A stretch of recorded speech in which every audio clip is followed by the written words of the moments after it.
Kematian seharusnya membawa duka, tapi kali ini justru menyisakan tanda tanya. Pak RT dikabarkan meninggal karena masuk angin. Tapi kenapa banyak yang tampak tenang? Kenapa Elin terlihat gelisah? Dan siapa sosok yang duduk jauh di balik pohon saat pemakaman? Ada yang tak biasa, ada yang disembunyikan dan kini satu persatu mulai terungkap. Karena gue juga tahu.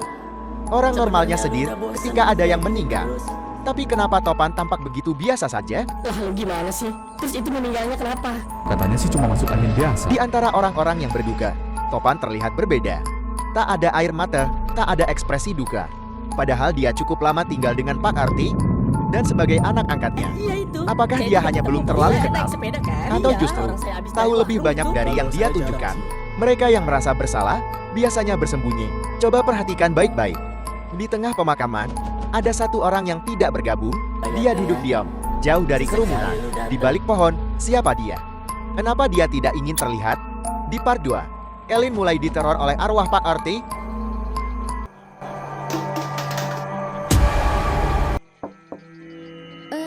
Siapa? Pan? Topan? Apakah meninggalnya Pak RT ada hubungannya dengan Elin? Apakah Elin hanya takut? Atau sedang dihantui rasa bersalah? Ia mendengar suara, merasakan kehadiran, dan mulai bicara sendiri. Perasaan tadi ada yang ngetuk pintu. Tapi nggak ada siapa-siapa. Setelah kematian Pak RT, Elin tidak bisa tenang. Dalam kondisi panik, Elin berbicara sendiri. Jangan sampai dia neror aku terus-terusan kayak gini. Aduh. Kita pun dibawa ke ingatan Elin tentang Pak RT. Ngapain sih tuh orang? Udah dibilangin berapa kali juga? Kan Dewi udah bilang berapa kali jangan dulu kesini. Maaf Wi, Bapak cuma lagi kangen sama si Topan. Iya Dewi tahu. Tapi kan sesuai perjanjian Pak. Udahlah, ntar juga ada waktunya Pak. Sementara ini jangan dulu temuin dia, ya? Iya Wi, maksud saya cuma pengen lihat dari jauh. Dari sini aja udah cukup. Iya tetap nggak bisa Pak. Ya udah sono pulang, keburu orangnya keluar. Segitunya ya Wi. Ya udah sana. Iya Wi, ya udah ya. Assalamualaikum. Waalaikumsalam.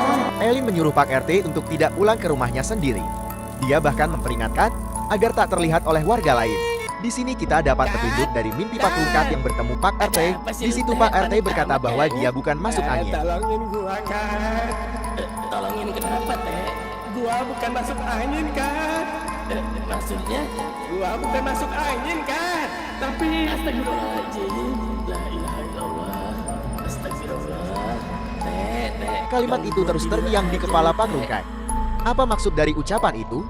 Apakah Pak RT mencoba memberi pesan bahwa kematiannya bukan seperti yang semua orang percaya? Yusuf dan Pak Haji melihat sesuatu yang aneh saat memandikan jenazah.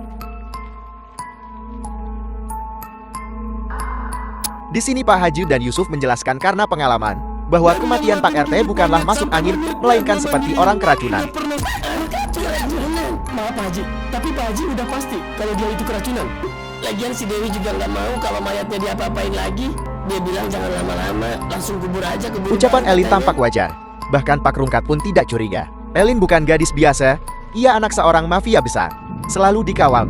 Kalau dia terbiasa dengan kematian, mungkinkah dia juga terbiasa dengan pembunuhan? Topan yang terlalu tenang. Elin yang dibayangi rasa bersalah. Sosok misterius di balik pohon. Dan pesan arwah Pak RT dalam mimpi Pak Rungkat. Apakah kematian Pak RT benar-benar karena masuk angin? Atau ada sesuatu yang disembunyikan oleh orang-orang terdekatnya sendiri? Menurut kalian, siapa yang paling mencurigakan? Tulis pendapat kalian di kolom komentar. Karena bisa jadi teori kalian lebih tajam dari apa yang terlihat di layar.